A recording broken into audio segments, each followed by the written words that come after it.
Good morning, Micah. It's Sunday. So, this particular series that we're doing, the channel will do a lot of books that we really like, I think, in the future. But this particular series that we started off on is books that we kind of don't care for. But I think it's also important to note that, books that we don't care for, especially, young adult fiction that's been out for a while, is, really special in some way to somebody out there. And there's a reason why the books were successful. It's not just because teenagers are dumb and they like dumb things, right? It has redemptive quality to it. As a teenager, back when I read this kind of stuff, I really, really loved the Eragon books by Christopher Paolini. And I think Paolini himself would go back and he would say 100% that the Eragon, the first book, is an early work of his, and if he were writing the same story today, after being done with the inheritance cycle for a while now, I think there's a lot that he would do differently, and he might leave it as a file on his computer. It might have never been published, It seemed like it took 10 years for that series to start and then finish, and by the end of the series, I had kind of outgrown it. And I haven't read the last book, just because, the third book was out for 2 or 3 years before the third book came out. At the time, that seemed like a really, really long time. And then I started reading the Game of Thrones book, the Song of Ice and Fire series, and, oh boy. And so I may not really enjoy reading through the Eragon books today, but I can point out why I liked it. And I can point out similarities between it and the books that I really do enjoy today. Books like the Wheel of Time series that I really enjoy, I think are really well written, share some similarities in certain ways with those Eragon books. And that's part of why I like books in general. And so that beginning taste kind of shows out in the way that I read books today. So I don't think turning a critical eye to a piece of work that could use a little more work is necessarily inherently negative. And even though we'll be talking about a lot of cons on this series, we'll be talking about a lot of pluses too. It's not fair to just sit and nitpick at all the little things a book doesn't do right and not give credit where credit's due. And I think that, just from reading the first section, it seems like it's the kind of book that in the different writers' hands, the plot could be something really special. But it wasn't. It was written by James Patterson, who apparently I didn't give enough credit for. I did a little more research in preparation for this episode. And James Patterson, if he wrote the book, it's clearly written, James Patterson, that's it. And he has done a lot of work with other people on books, but they're always, co-authored, and they're always clearly credited, at least as far as anyone can tell. No one knows if he's got a whole bunch of, English doctorate students chained up in his basement, banging away at stuff for him. No one's found any evidence of that, and by all accounts, the guy has a very pragmatic view of authoring books, and is pretty generous when it comes to contributing to libraries and reading programs, all that kind of stuff. So, mea culpa, I thought the dude didn't write any of his own stuff, and I was mistaken, so I'll cop to that, no problem. Everyone give a hand for my lovely production assistant, fiance Tori. Woo! Okay, I had to move inside because I guess a phone on my hot car dashboard while doing processor-intensive activities will overheat. So it wouldn't even buzz to tell me that the phone had shut itself off. It'll just go whoop, and be done. So the joys of using your phone as your only bit of production equipment. Yeah, cross your fingers. Hopefully we can upgrade here soon.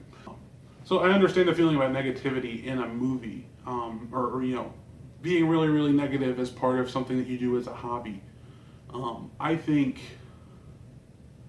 personally, that I don't think there's anything inherently wrong with being honest about the pros and cons of a particular piece of work. But I think that if we go over books and we understand the things that we don't care for and the things that we do care for, it makes us stronger readers. And those of us out there who write, it makes us better writers, certainly. You alluded to the fact that this book isn't really written for for people who like to read. I'll kind of amend that just a little bit, and I think what you were trying to say is that this book is not written for strong readers. It's not written for people who have a whole lot of books under their belt, right? It's written for teenagers who are used to being forced to read books like The Outsiders or Lord of the Flies in school, and they resent it. And so for them, books are, something that school does, and it's not really something that they want to do in their spare time. They much rather watch a movie or watch television or play a video game. I will agree that a lot of the way the whole thing is paced, don't really lend themselves to the strong reader. The whole thing opens up with this, spend the first chapter with basically a list on everyone's names and who they are and what they're doing. And then in the first section, which is 20 or 30 pages, you have this big action movie scene with helicopters and guns and the bad guys who look like dogs, and it's just big whiz bang boom kind of stuff. And I would have really preferred it, as someone who reads, I would have really preferred it if they had started the book after that scene. Start with Max and Fang and the other one on the road, on their way back to the school, and they're conflicted because they got out of there and they don't want to go back, but they have to because they need to go get Angel. And then you start making your readers ask questions. Who is Angel? Why is she over here? What is she doing? Why is she so important to Max? Why is Max so heartbroken? Why is it that Max needs to be running this thing, but Fang seems to be doing all the work? Why? How many of them are there? There are just 3, or there are more? You can do the kidnapping scene in a flashback. But when you write that book, you're telling your readers, hey, I have more to tell you, but you got to keep reading, right? I'll tell you the answers, but you got to keep going, and it draws that kind of a person in. And you do the same thing. We'll start going over lots and lots of books over the course of this series, and start talking about the strength of that first contact you have with your reader. That first 2 or 3 chapters, where you really set the tone for the way that this book is going to go. And so what this first section is telling me, this is basically an action movie, but the novelization of an action movie. Everybody, this is Raj. Hello, how's it going? He's the reason why I can't record in the house. Oh, dang. One of my roommates actually set up this light for me, so I think it'll look a lot better, but I'm not going to redo all the rest of that stuff. So what James Patterson has said to me, this book is going to be an action movie, novelization of an action movie. It's going to be paced like an action movie, and that's going to be really light reading, and it's not going to take any time to get through it at all. Which is great if you're a 13-year-old who doesn't like to read, which I think is what this book is for. Taking it all full circle, I understand not wanting to just beat on and bash on a book, just because it's not written for you, right? And I think it would be one thing if we were saying, this book needs to die a fiery death, and we'll burn it after we're done, and this is just the worst, and I wouldn't give this to my 3-year-old little cousin.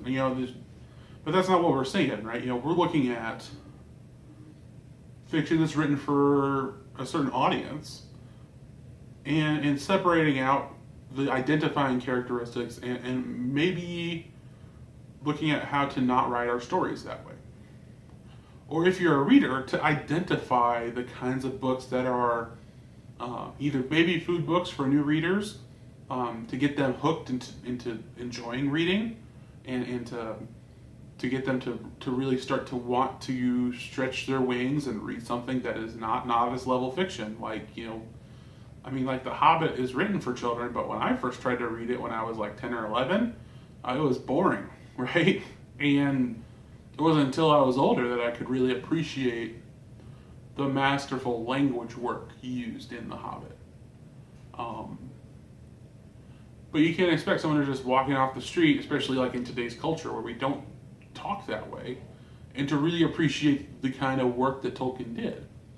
But when you have a good entry point, like the Maximum Ride books, or the Artemis Fowl books, which I know both of us really enjoyed growing up, the Aragon books, which are, if I try to read it now, I'd have a hard time. but I really enjoyed it when I was a kid. You know, introduced me to 700-page books, and I think actually it's like 8 or 9. It's a big book. We're like now the Wheel of Time series is like 14 books, and like the shortest one is 700 pages, and like several of them are 1,000 pages long. You know, it's just so much work to go through. But you can't just expect someone to jump right into that. And so giving them a jumping off point is really, really helpful in a lot of ways. And I don't think looking at the book and saying that this is why we don't like it, but this is what we do like, is bad. I don't think it's mean. And just understanding it in that context of, you know, we're not saying it's bad to read this book. We're just saying, you know, if you've been reading for a long time, this is probably not challenging material. And maybe you might enjoy something else. And maybe it's appropriate to rename this series, you know, Young Adult Fiction. Because I think all the books that we thought of for books that we don't like is Young Adult Fiction. And, you know, we can go over the Harry Potter books next. We could pick one. I've honestly never read them. And, yeah, again, ducking beer bottles lobbed onto the stage. I've never read the Harry Potter books, but I've held them in high regard. By all accounts, they're layered fiction that works really, really well. So I'm open to renaming stuff. I mean, we're three. Like, this is our 4th video, so I don't have any problem renaming things. That'll wrap up this section. The way that me and Mike are doing this is we're alternating who does the first part and then who responds. So I'll be doing the next video, and it'll be over our 2nd section, which I think is one of the longest sections in the book.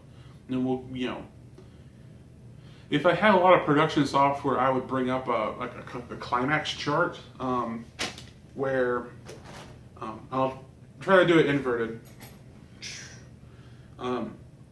You may have recognized this from your English classes if you went to school here in America or in England or Australia or anything like that. But literature, typically it has, you know, a starting point, it has a rising action, it has a climax, and it has a falling action. And sometimes they're, you know, it does this, sometimes it just goes zoop, and then trink, and I think in the future I'd really like to start to try to map out, you know, here is where we are and here's what I think the climax chart kind of looks like here. Just to visualize and start to think critically about the structure of the book and what each little section does in the book.